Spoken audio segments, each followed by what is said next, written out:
Another Dooley Noted Podcast comes to you from the Coach's Podcast Room at Spurrier's Gridiron Grill in Celebration Point. All right, and welcome into another Dooley Noted Podcast. It's Friday. It's presented by Titan MRI, of course, our good friends over there from the Meldon Law Gator Studios.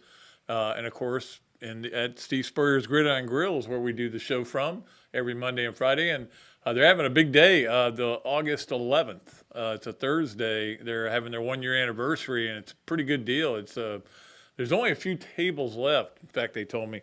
But you get all you can eat food, and you get a chance to have dinner with Coach. You get in a raffle for that. It's a really cool deal. I'm going to be here. I can promise you that. That's on the 11th of August, and Coach and I will talk about that again on Monday. Today, Andrea Adelson from ESPN.com and ESPN. She's actually going to be on Feinbaum right after she does this show because that's how popular she is and what a good guest she always is. Of course, former Gator student here at the University of Florida, graduated from here. We're working on Greg Sankey, I think, is going to join us in the next couple of weeks too, which will be great stuff. I mean, you know how with all that's going on there.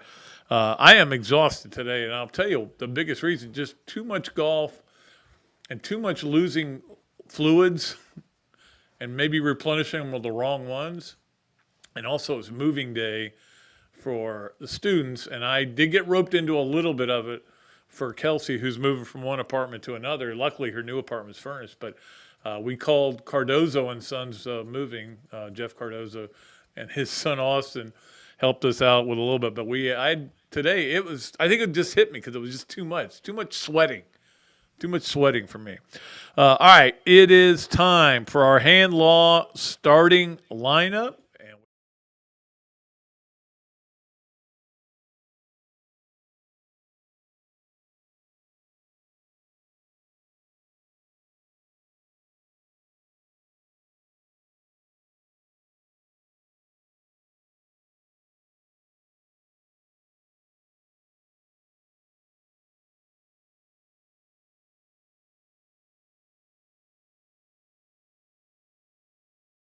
Appreciate Chris Hand and Hand Law.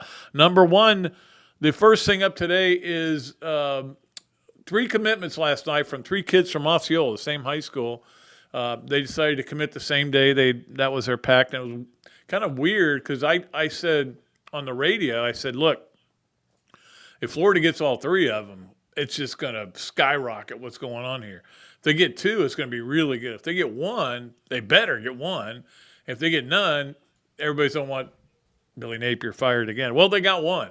And that was, of course, Jakeem Jackson, the cornerback, really fast guy, big and fast. I know this. He was a wide receiver, and he was playing wide receiver because he was fast. So they moved him to DB, and he's they're building quite a room there with the DBs.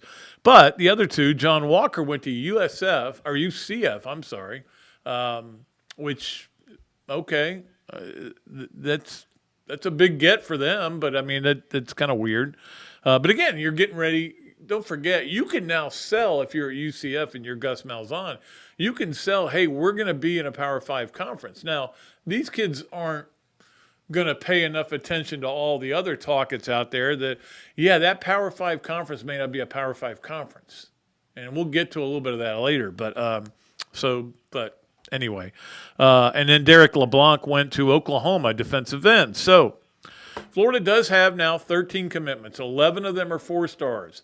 This is a really good progress that they're showing. It's not the progress people want to see. Everybody thinks, all right, now that we got people and we're spending all this money, you should get every 5-star. That's not going to happen. You can't erase all what Alabama and Georgia and Oklahoma have done over the years and how they've been able to build it. You know, we were talking about this the other day with Mark Stoops. Mark Stoops, of course, has been there for 10 years. His recruiting platform is in better shape than anybody's. Not anybody's, but better than Billy Napier's right now because he's been recruiting for 10 years to the same school, selling things that only keep getting better. That's the point I'm trying to make. But of course, tonight is a big night, Friday Night Lights, and you never know how many guys could commit there. I thought somebody put this really well. In fact, one of those Friday night live guys is Dijon Johnson. Love the name, man. I love Dijon Mustard, who is a running back and is committed to Ohio State, and a lot of people think he's going to flip to Florida. So it could be a big night tonight. But I saw somebody said this, and I think it really kind of hits it right on the head. There is no doubt that Billy Napier has moved the floor up at Florida, okay? The floor is not going to be down here anymore where you could have a terrible recruiting class, just like they were about to have last year. And that's key to get that floor up. You don't want to ever have a really bad – and Coach Spurrier, we've talked about that with him. I mean, some of the recruiting classes were good. None of them were terrible, and they never had a bad class. And that's one reason they were able to sustain, the winning. Why they always had at least 9 wins, and that was considered a bad year. But the ceiling hasn't gotten much higher with Coach Napier so far. And again, that's people complain about that, but it's the way it is right now. It'll continue to get better. And you still haven't opened up that facility. You still haven't done that. And you haven't won any games yet at the University of Florida. So those things all help. Don't forget that. All right, number 2 is that we are ready. We are ready for it all. Tuesday, first day of the players' report for practice.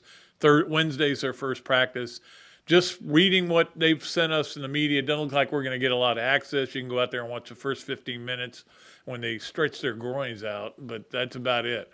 But it's fine. I don't really – I like to go out and watch practice because then you can come back to things like this and tell people, hey, this guy's really good. I remember the first time I saw Fred Taylor, I go, oh, that guy it's going to be trouble for SEC teams. You could watch all the practices then, but the bottom line is we're here, and that now it is the start. Like I said, August 1st is the start of college football season, not SEC Media Days. It's August 1st. Number 3, George Kliavkoff. I didn't even come close. Kliavkoff, that's it. Kliavkoff, who is a commissioner, of course, of the Pac-12, had a lot to say today. In fact, said he's been fending off the Big 12 because the Big 12 wants to disintegrate the Pac-12 and take their teams. And he's like he said he's throwing himself on a bunch of grenades on that. But he also brought up a good point about NIL. He said, the 10 commissioners of this league, the 10 conferences need to get together and they need to take the rules that are in the NCAA and enforce them themselves. And I don't see a way this could happen, but it does make sense. Like you can't induce players to come to your school with NIL agreements. You're not supposed to be able to do that. It's supposed to be, there's a lot of things that you're supposed to be doing according to the NCAA, but as he said, the NCAA's quit enforcing everything. They got Tennessee for stuff in the past, but that was about it. So that's an interesting concept. These guys can't get together on a playoff system. How are they going to get together on this when you have different laws in different states? And that would be the other thing. Okay, so if all 10 of the conferences decide we're going to have a set of rules and you got to follow them, who's going to enforce it? And who's going to look into it? Who are the investigators going to be? And then what if they say, hey, look, the state law says we can do this. You say we can't, but the state law says. Now I don't know. It'd be nice if we could get this all resolved, but it may be a long time before we do. Number 4 on Hand Law's starting lineup, Florida now knows who they will play in the Jumpman basketball tournament, which is in Charlotte, I believe. I think I'm right on that, Charlotte. I looked at Tammy like she would know where it was. But I think it's in Charlotte. Anyway, Florida will play Oklahoma, both the men and the women. I think the men played the one day and the women played the next up there. And that's a tournament with all the Jumpman brands playing in it. There's 4 of them. I can't remember the other ones. But anyway, Florida will be playing Oklahoma. So, again, that's scheduled. And you kind of want that. especially a team like Oklahoma, which is okay, and their net will be pretty good. But you want to play that game in a neutral site because it increases your net. And Florida's got a lot of neutral site games. They've actually, it's interesting scheduling by Todd Golden in his what his concept is going into the first year of maybe not having the greatest teams come in here, but if you're going to go somewhere to a neutral site, play a good team, that's gets you even in better shape in terms of the net ranking. And finally, and we'll talk to Andrea about this here on Hand Law Starting Lineup, the 16-man playoff field was discussed this week, and it's interesting to think about whether they would go to 16. That seems like too much for me, but it does mean more football for me to watch. But 16, now you're talking about a lot of guys having to play a lot more games. Would that mean the end of the conference championships? And that would be one of my problems. I think the conference championships are great, and they're financially a big boost. And again, this is where you get into a lot of things that are more complicated than you would. Like everybody, I used to get these all the time. People would fax me their playoff.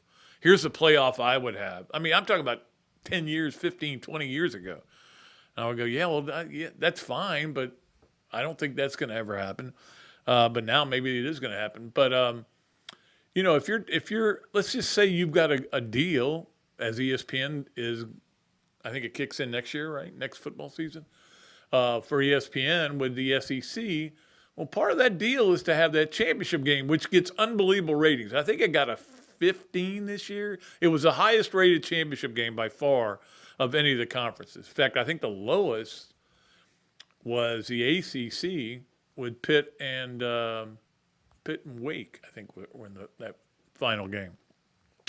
So, but we'll see if there's a chance they could go to 16. But I just don't know that you can get enough people behind 16 if you have to get rid of the championships games. But there is, and again, this is something that I'm not saying it's be careful what you wish for, but the players are asking for more money. We want a bigger share. We want this. We want that. I'm in favor of almost all of it. We want NIL money. Yeah, okay. It needs to be controlled a little better. We want it. Yeah. Well, now you guys are going to get, you got better food. You got everything. We want you to play more games because basically, you're getting a lot. We want you to play more games. And they're going to be playing more games. And eventually, some teams will be playing a lot of games, especially teams that go all the way to the championship. So we'll see what happens. Again, we still don't have a playoff system, but Gene Smith said, hey, the 16-team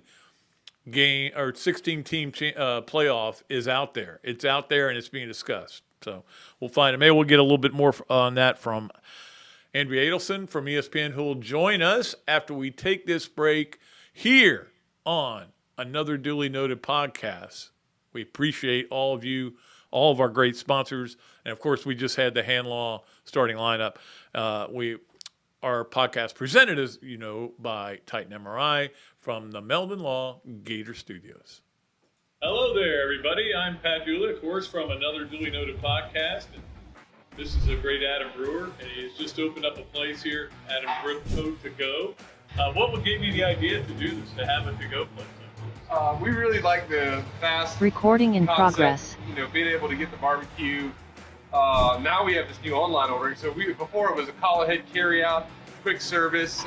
We have like a curbside kind of a deal where everything's ready to go for you. And then we thought, wow, we have a really great dine-in concept, stopped. but how can we make this streamlined for the customer and make it easy and accessible for all parts of town? Adam's Ribco To Go. Come on down and enjoy it. Food, great atmosphere, a diverse menu, everything made from scratch, plenty of space, and locally owned. These are all the characteristics of a great restaurant, and you can find each and every one of them right here in Gainesville at Ballyhoo Grill. Ballyhoo Grill prepares all of their food fresh every day, from their salad dressing to their award-winning soups. Bring your family and enjoy dinner under the Tim Trebo Tiki Hut while listening to live music. Or if you're running low on time to eat out, they also deliver through Uber Eats, Bite Squad, and Postmates. A Gainesville staple that's been open for over 30 years, check out Ballyhoo Grill on Facebook or at ballyhoogrill.com. Another Dooley Noted Podcast comes to you from the Coach's Podcast Room at Spurrier's Gridiron Grill and Celebration Point. You can watch and listen to us on Facebook and YouTube for every podcast that we do on Mondays and Fridays at 2 o'clock. Listen to the podcast whenever on Apple Podcasts, Spotify, Google Podcasts, Overcast, any of the other 39 platforms where you can find this podcast or your favorite podcast. Remember to like, follow, and subscribe. If you have any questions or comments, leave them in the comments section below or call me if you want to do some advertising at 352-317-3444. Things have certainly got a little out of hand lately when it comes to just buying our everyday necessities. Just look at gas, streaming services, and heck, even chicken wings. Well, there is one necessity that shouldn't cost a ton: taking care of yourself and helping fix all the aches and pains in life. And the fine folks at Titan MRI agree. With costs a fraction of what you'd pay at a hospital, you'll not only save money, you'll be taken care of by staff with over 20 years experience. So when you need an MRI, call Titan first, and you can go where your doctors send their families. Now offering CAT scans. Alberta, I understand you were witnesses to a crash. Can you tell us about the accident?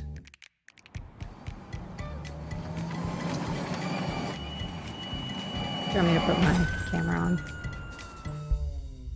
When you're in a crash, it's important to get witness statements immediately after the accident. Whether you're in a car, truck, motorcycle, scooter, or even a golf cart accident, at Meldon Law, we won't back down. I just put it on. Hi.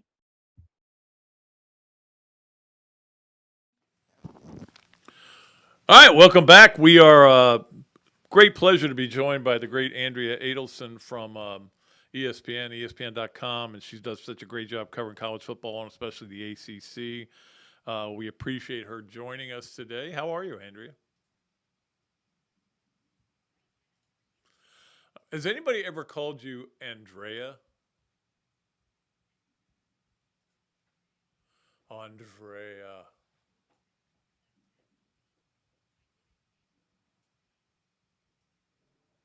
Really? So we need to make sure we get that right from now on. Andrea.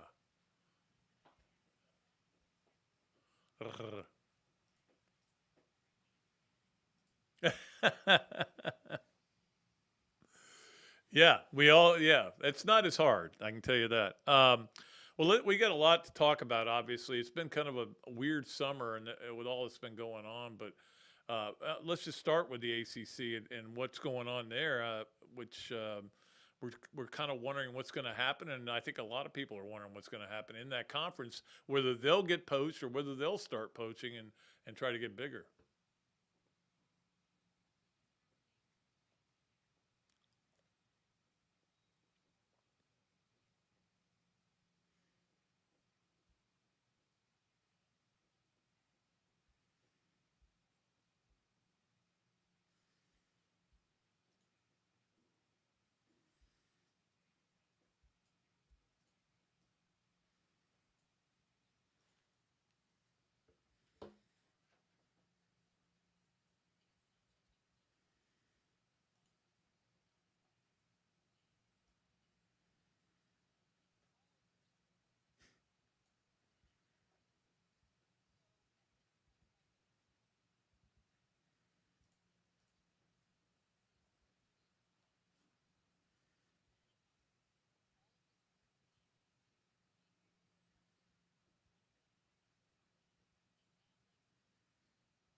Yeah, I mean they're way behind. It's not like it's even a small gap they've got to make up.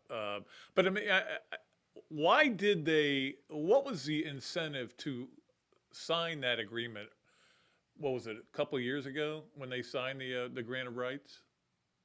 Well, it's a great question, Pat. It's one that I know a lot of fans at particular schools are wondering about right now. This goes back to 2012, 2013, and that was when the last time there were a lot of dominoes that fell in realignment. And a lot of it started with what was happening with the Big Ten deciding to go and add Nebraska. And then the ACC felt the need to go out and take some schools from the Big East. They signed Pittsburgh and Syracuse, and then Maryland leaves the ACC to join the Big Ten. So there was all of this shifting going around.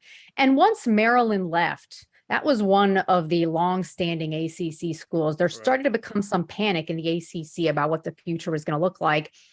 And now we talk about Florida State. And at that time, Florida State and some of their boosters were talking about the Big 12 as a possible landing spot because they felt things were shifting in the ACC and maybe we're not so secure with our future here. The ACC had to do everything that they could to keep Florida State in the fold.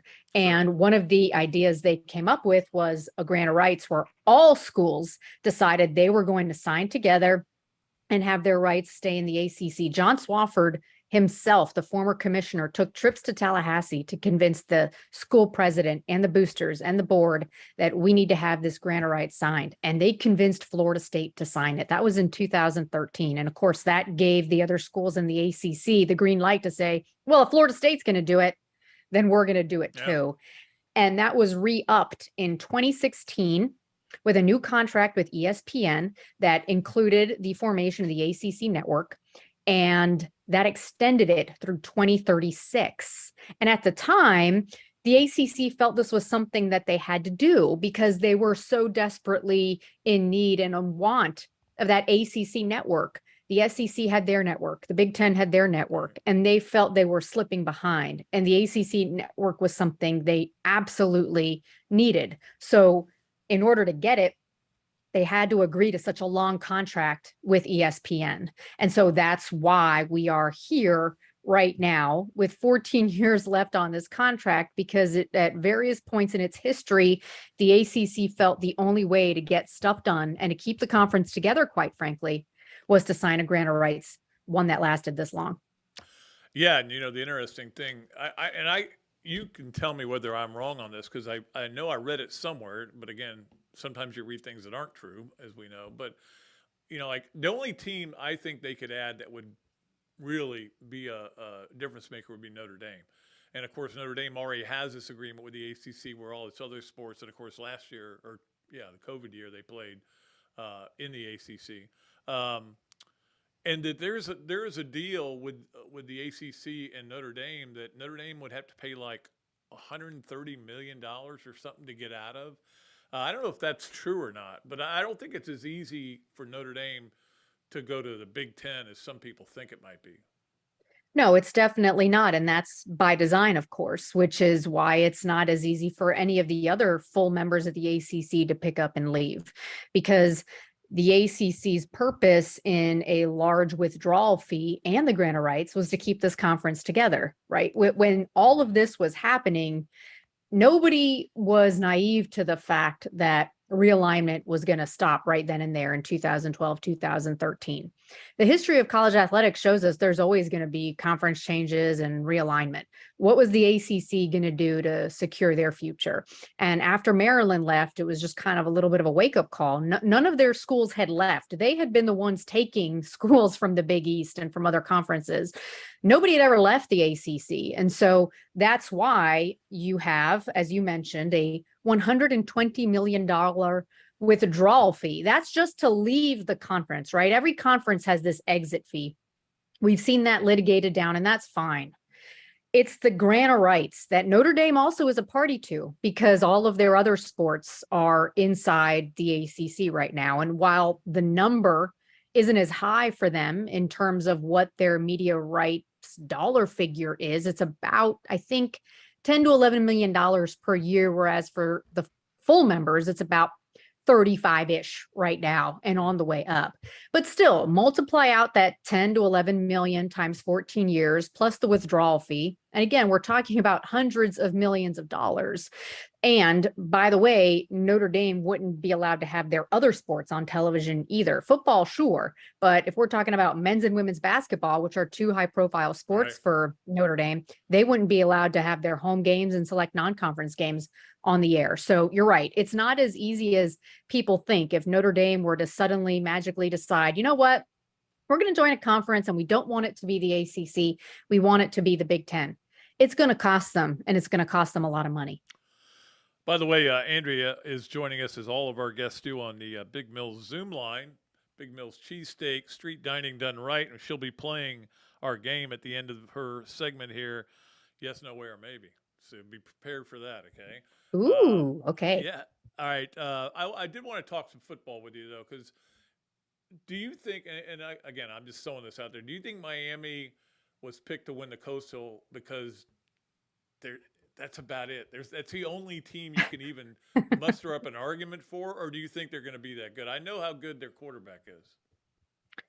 Generally speaking, the years Miami is picked to Coastal, it's kind of a default. Well, they should be good. They've got the most talent in the conference, or in the division. We might as well just put them on the number one line. They've been picked six times to win the Coastal Division. They've only won it once in their entire history in the ACC, which, again, saying that out loud, I know it to be true, but saying it out loud still is stunning, right? When you think about why Miami joined the ACC and why the ACC asked Miami to join to begin with back in 2003.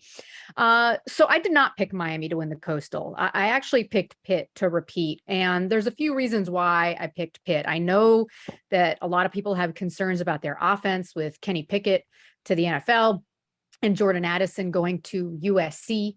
But I think their defense is going to be number 2 in the league behind Clemson. I think they're really going to be able to win behind the strength of that defense. And I think with Pat Narduzzi returning, with the culture that's been established there, with the foundation, with the players knowing exactly what's expected of them, what's required of them, what they need to do, I think they're going to be able to run the ball on offense for the first time in a really long time. They got a strong offensive line coming back. So I think Pitt's going to have the ability to control the line of scrimmage on offense and defense.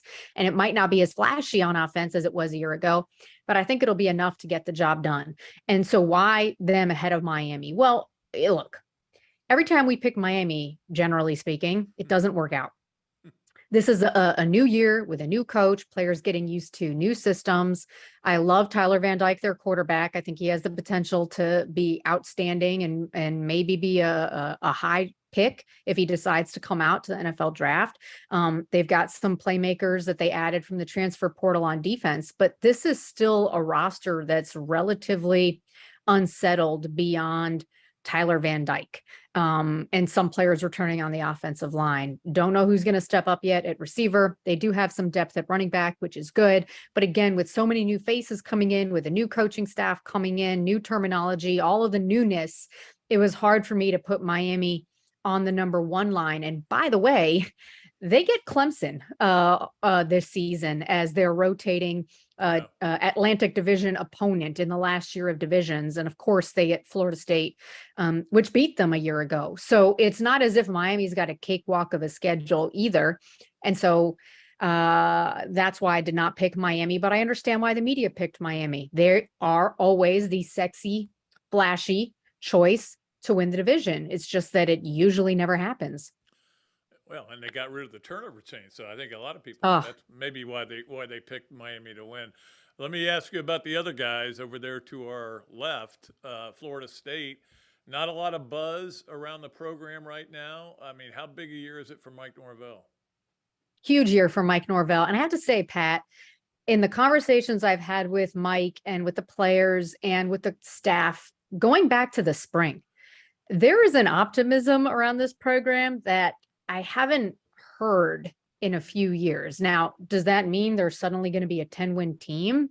I don't think so, but I do think they are going to be a vastly improved team. I really do, because I feel as if Mike has finally gotten things settled down after all of the changes that these players had experienced with the Jimbo Fisher and Willie Taggart, and now Mike is there. It's taken 3 years, but I think he feels like he's finally got guys who are understanding his vision and his process and what he means when he talks about off-season workouts and working harder and pushing your teammates and having a player-led team.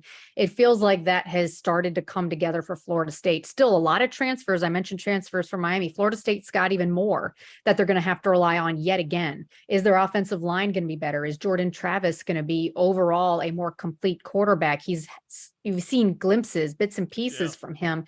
And boy, that performance last year against Florida, coming out with essentially, his shoulder hanging by a thread, coming back into that game and trying to get Florida State the win. It shows the grit, determination that he has. And this is his team finally, right? He's been involved in quarterback competition since the moment he got there, but now he is the starting quarterback. There are no questions. So he's taken that leadership throughout off-season workouts. They're going to have some transfers at receiver, great depth at running back. So again, I'm saying all these nice things about Florida State because I really do believe that this is a bowl team this year. But again, we talk about schedule. Their schedule, especially the first half of their schedule, is incredibly difficult. They got LSU in New Orleans, and then they've got a gauntlet to open ACC play against every team in the Atlantic Division that was picked ahead of them, including on the road against Louisville on a Friday night to open ACC play. So this isn't going to be easy for Florida State in the first half, but if they can steal a couple of games that maybe people don't expect them to win, I think that's just going to create even more confidence for this team moving forward. And I have to say, Pat, I will be surprised if this team does not win at least 6 this year.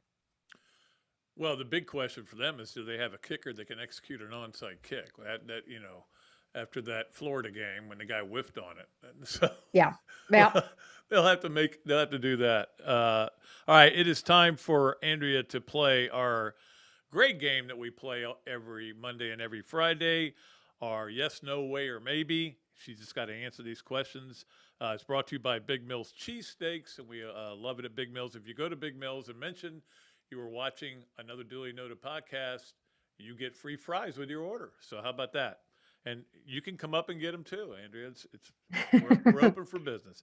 All right. Number 1, yes, no, way, or maybe. The 16-team playoff that's been was floated by Gene Smith, is just a bluff to try to get all these people to come in on the 12. Yes. That's simple. Is that simple? Well, again, Pat, like it was it felt like it was taking arm twisting and hair pulling to get them to agree to 12. How are they going to get everyone to 16 now? And adding more games to the schedule, it's hard for me to believe that anybody thinks that this could be a good idea to have players potentially playing 17 or 18 games, unless players start to get paid, in which case then fine. Exactly. And I mean, be careful what you wish for, sometimes that can be a problem. Number 2 on yes, no, way, or maybe, brought to you by Big Mills Cheesesteaks. The ACC really needs Clemson and Miami to be in a championship game for ratings and for, interest. And they do have brands. They obviously, Pitt Wake Forest did not exactly move the needle last year. No, it did not. And the answer is yes, 1,000 times yes, right? If there's one thing the ACC can do, short of adding teams to fix themselves, is to have Clemson, Miami, Florida State, Virginia Tech, and some others, right? But those 4 be top 15 teams year in and year out. If the SEC can do it, the ACC can do it. They've just never done it. And that's what they have to have for ESPN to be like, oh, wow.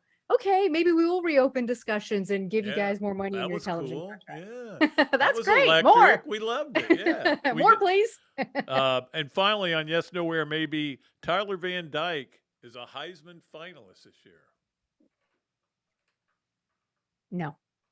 And I say no because they have some really difficult games on the schedule. And I'm not sure that he's going to be able to put up the type of numbers that are going to be better than CJ Stroud, for example, or Bryce Young, or forget about quarterbacks. How about Will Anderson, who I think a lot of Heisman voters are probably itching to see have a great year so there can finally be a defensive player to win it.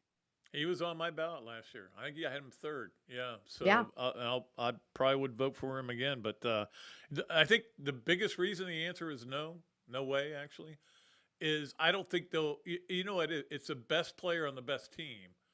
And I don't think Miami will be one of the best teams. I don't think they'll be like 11-1 type team. And that's what you have to do to win a Heisman, you know? Yeah. Absolutely. And by the way, quick aside, I saw Mario Cristobal in the hall in Charlotte at ACC Media Day. And I said to him, people are going to pick you guys to win the Coastal. And he looked at me like I was speaking a different language. And he's like, what are you talking about? Why would they pick us? I'm like, because they always pick Miami, Mario.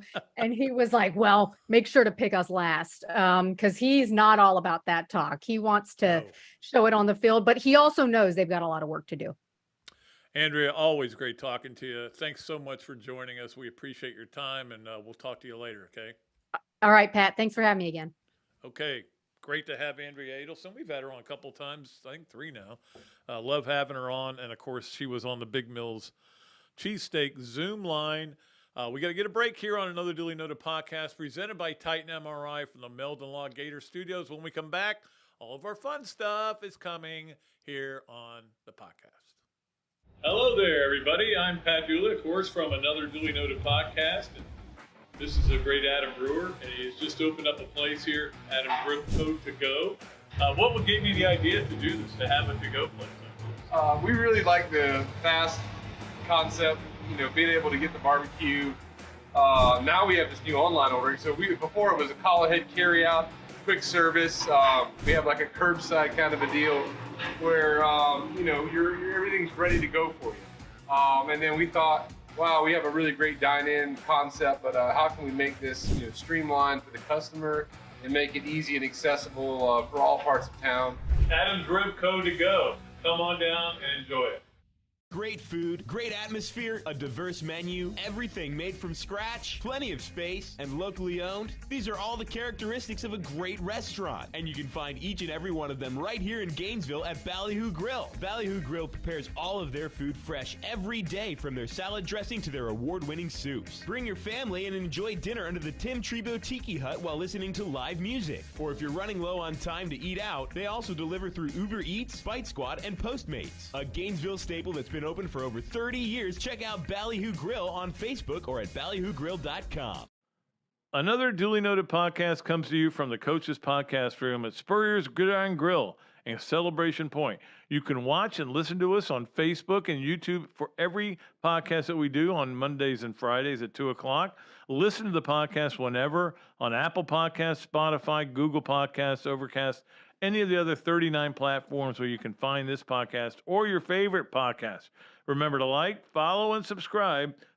If you have any questions or comments, leave them in the comments section below or call me if you want to do some advertising at 352-317-3444.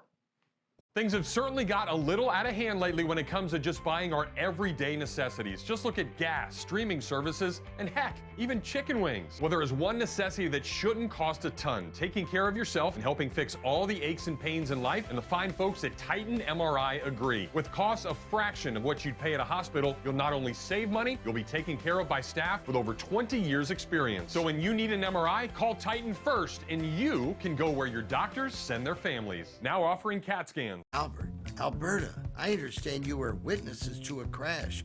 Can you tell us about the accident?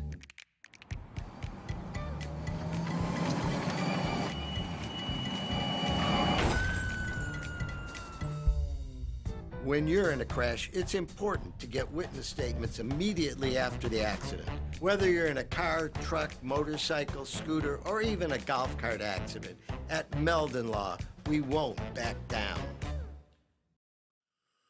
All right, welcome back to another Duly Noted Podcast presented by Titan MRI from the Meldon Law Gator Studios. Of course, the Meldon Law,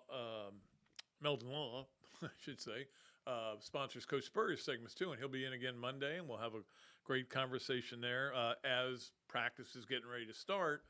And we're actually going to have a media day of some kind Tuesday. Kind of excited about that. I guess I should go. I mean, yeah, I'll go. But I'm excited about that. But again, like I said, this is the start of football season. It starts August 1st. So I know there's some teams in the NFL. Obviously, the NFL teams are all in camp, but in college football, they're getting ready to crank up. And so now it really feels like the start of college football season. Let's start off today with our Adams Ribco to Go Gator of the Week. And, I thought about doing somebody else, but I'm going with this one. And I'll explain that in a little bit. But our Adams Ribco to Go Gator of the Week, it's two swimmers. It's kind of weird, though. First of all, Kevin Vargas and Katie Ledecky both won the 400-meter individual medley at the the national championship. Gold medals. That's 5 golds for the Gators. Now, with Ledecky, she swam for Stanford, gave up her amateurism, turned pro, and now she's coming here as like a grad coach or assistant coach. I don't even know what she's doing. And she does wear the Gator cap. So I guess you count her as a Gator. Hey, look, if as good as she is, we want to count her as a Gator. And she's a Gator now, but, it's usually when it's a Gator wins, it's a Gator swimmer. Anyway, you get my point. So Kevin Vargas and Katie Ledecky both winning national titles in the 400 IM. And, of course, that is still going on. 5 golds for Florida swimmers, or Florida swim-ish people. How about that? So there you go. That is our Adams Ribco to Go Gator of the Week. And I'm really looking forward to when we get into football season, and all the things that we're doing are just going to get that much better. They're just going to be that much better. That's what I keep telling myself. They're going to be better because I'm going to do better. I'm going to have a lot more choices of things to talk about. And that's where an hour won't be long enough for this show. Right now, it is time for one of our great sponsors, Hesser Kipke, for 3 Things. Of course, 3 Things, as always, is brought to you by Hesser Kipke, a law firm based in Hale Plantation, specializing in employment, workers' comp, and family law. Visit their website at www.hklawfl.com or call Ken and Jennifer at 352-339-9920. Had a few texts back and forth with Ken this week. What was that about? I'm trying to remember. About something. It was important. I know that. All right, so here are the 3 things that we wanted to talk about. Number 1, Kyler Miller's study habits, because it's the weirdest thing where Kyler Murray gets this huge, massive contract, but in it says you got to spend 4 hours a week studying in film room studying. Well, my first reaction was he doesn't do that already. I know he's kind of a freelance guy because he's so quick and everything, but then then they came back out, I think it was today or yesterday, and said, we're taking that out of the contract. This is stupid. I don't know why it's in the contract in the first place. So here would be my guess. A general manager, well, I don't even know who their general manager is negotiating this huge contract. And he goes, look, we want this guy to be a little more studious, okay? In fact, can we put this in there that he's got to at least spend 4 hours? What's 4 hours? I mean, he spends 4 hours anyway. And the agent, is going, all he can see are dollar signs right now. Bing, bing, bing, bing, bing. 20% of that is what? 20% of that is what?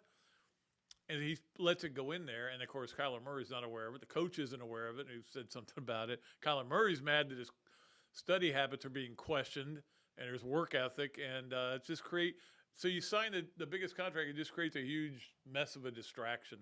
Only the Cardinals could do that.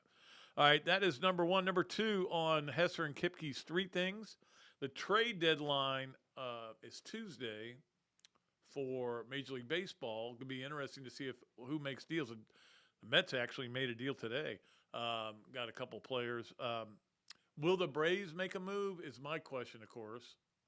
I think they could get pitching depth. They could feel like they need to go get a second baseman because Albies is still out, but he will be back. I don't. Again, I'll screw up this name. Anthropopoulos. I'm only going to screw up names today because apparently I just found out that the very beginning of our interview with Andrea, the sound wasn't on right, and I know that don't send me your emails. But all we were talking about was how to pronounce her name because I asked her if anybody ever called her Andrea, and she told us that the pronunciation of her name is actually, because her parents from Argentina, is Andrea. Is that right? But I can't get Anthopoulos. Anyway, he was a genius behind last year's championship. Are they going to do anything this year? They got a pretty good team, but, maybe they feel like they need to go get another right-handed outfielder, something like that. We'll see what happens. So you only have a few days. So see, again, everybody's waiting to see where Juan Soto ends up. Everybody's waiting to see where if some other big names move, and we'll see if they do. It'll be interesting. Finally, number 3, and this is what I was talking about earlier, because I was thinking about making the Florida students the Gators of the week, because they sold out season tickets. And my first reaction was, maybe they sold out season tickets because they reduced the amount of seats, because that's been what a lot of people have been saying. They need to reduce the student seats because they aren't showing up for games. They don't get there in time. The place looks empty sometimes. And I know that has been discussed, but I checked with the head man, Scott Strickland, who was just on this show a couple of weeks ago, and he said, no, it's same as they've been doing for several years now, 17,000, and it's sold out. And unfortunately, my daughter, who is going to be a senior this year, didn't get them. She forgot to check on it, so we'll have to find her ticket somewhere else. She loves sitting in the student section. But congrats to the students. You guys are getting ripped all the time. Oh, with the millennials, they don't just want to look at their phone. They don't want to go show up for a game. All right, well, you showed up. And I think a lot of it is Napier, and I think he's talked to these kids about it, but I think a lot of it is the schedule. You don't get to see Utah come in here. It's only the second time they've ever played here. First time was, I think, 1977. Kentucky, second game, huge game. You've got LSU on the schedule, which is, as I wrote, and you can disagree with me, but I did a thing for Gators Wire about Florida's 12, the biggest rivals they have. And I think they have 12 legitimate rivalries right now. That might have reached a little bit with Oklahoma. But now they're playing Oklahoma again in basketball. So, yeah, rival. But I had LSU number 2. I think it's the second biggest rival. So that game's on the schedule. Revenge tour, Missouri and South Carolina is what I'm calling it. So there's a lot of good games on the schedule. Yeah, there's USF, but even USF is your friends from USF come up and you guys all party together. It'll be a fun day. Eastern Washington, I can't talk about anything good about them, but I do have to look something up this weekend about them because I'm doing something else. Gators Wire. I'm doing all these cool things for Gators Wire. I'm really on a roll lately. The one I did on the 12 reasons why I think Florida will be better this year, man, it got a lot of hits. And that's what it's about. It's about getting hits when you're a freelancer, when you're a contract worker. That's what it is. Okay. So that is our Hesser and Kipke 3 things. And I would imagine that for that first game, 7 o'clock start, that's going to be a lit crowd. Because that crowd's going to have had a lot of time drinking in the sun before they get in there. And now it'll still be steamy. It won't be like it won't be as hot, and it won't be, certainly the sun won't be in your face, but it's already done its damage by then. But that crowd's going to be standing on its head. And you hope that Florida can deliver. And I may be too optimistic about this season. And unfortunately, this is where we are. We're talking about roofs and ceilings before, and it's one of my favorite subjects. But actually, floors and ceilings. Roof would be a ceiling. A ceiling would be a roof, Or actually, the roof is on top and the ceiling is below. Now I'm just gibberish. I'm just talking gibberish. But yeah, I think the ceiling has changed at Florida, and it's down to for right now this year. I would put it the ceiling is about nine wins. Now, under Mullen, certainly going into the last year, didn't work out that way, but you felt like the ceiling was about 10 or 11.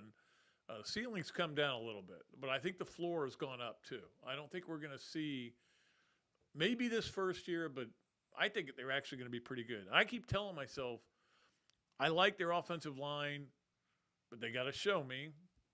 I like their secondary, but they got to show me. I like the Ventrell Motors back. He's got to stay healthy. I like Anthony Richardson's chances to be great, but he's got to be great. And if he's not great, they're not going to be great. I like the running back room. You got to show me. I mean, there's just a lot of unknowns with this Florida team, even though you kind of feel like it's going to be pretty good. Anyway, that's my take on that. All right, it is time for our Leonardo's at Millhopper quick picks.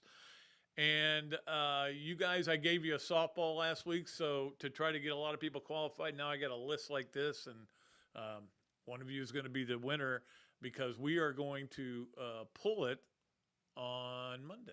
How about that? We'll pull a winner on Monday and send you your $25 from Leonardo's and plus some other goodies. Nobody's complained yet. Everybody said that how much they like it, and we've had a good time with it. But we'll give you one more chance to get in. It's the last chance. The Braves play host to Arizona on Sunday. I'll try to give you a little bit of time. So Sunday, you've got to have that game in. Just give me Arizona or Atlanta, and that'll be your last chance to qualify. And then on Monday, we will pull a winner. All right, it is time right now for story time.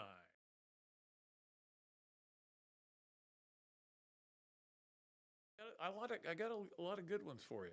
Okay, Eastlake Pediatrics, and starting Monday they come on officially as a sponsor, but we wanted to give them some good vibes because we appreciate what they're doing. And by the way, I was Dr. Mike sent me an email. They don't actually have an office in Hillsborough County, but they do treat people down there. It's more of a little bit norther is where all they norther, is that a word? Northern, north of. North, it's more north, where they really work, and we'll have all that information for you on Monday when we start doing.